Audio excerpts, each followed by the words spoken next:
Come with me this morning and fit a cam belt and water pump kit to a Skoda Octavia VRS. Now we've got the inner wheel arch and the belly pans off, we are draining the water out of the engine. While you're doing this, you do need to just take the cap off the header tank.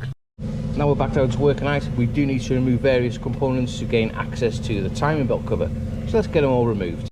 Now we've got everything out of the way, there's one thing I do hate, and I see no end of people doing it. These exhaust temperature sensors in the DPF, people just bend them up.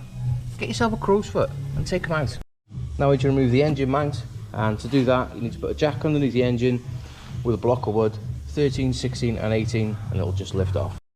Now let's get the alternator belt tensioner slackened off and put the little locking pin in.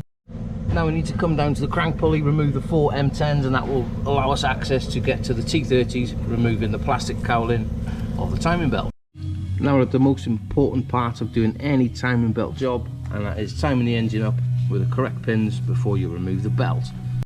Now we've got the engine timed up, we do need to slacken the camshaft pulley off and the fuel pump pulley. Now let's slacken the tensioner off and we will get this belt off. And there we go, that is the water pump off, and the reason why we are changing it is because this little sleeve here is actually stuck out and it's not allowing the water to be pumped around the engine. When you look against it, a new one, that's what it's meant to look like. Anyway, let's put it all back together. Now on this job I will be replacing everything INA, water pump, tensioners, rollers, nuts and bolts, you name it, it is having it, and it will all be torqued up to spec. Now we've got the belt back on. Before you do put the belt back on, you do need to make sure the camshaft and the fuel pump pulley is fully turned clockwise, so as you tension it up they will twist back, which I will show you right now.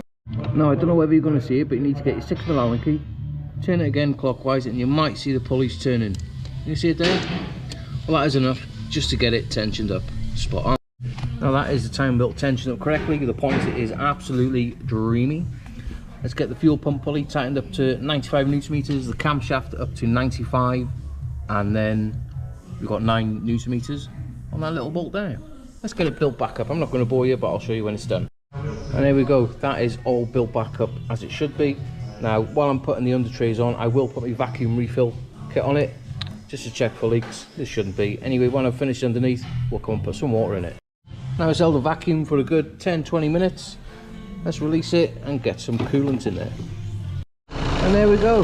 That is one timing belt and a failed water pump change on a Skoda Octavia VRS. Take it down the road now, and you guessed it, let's get it sent.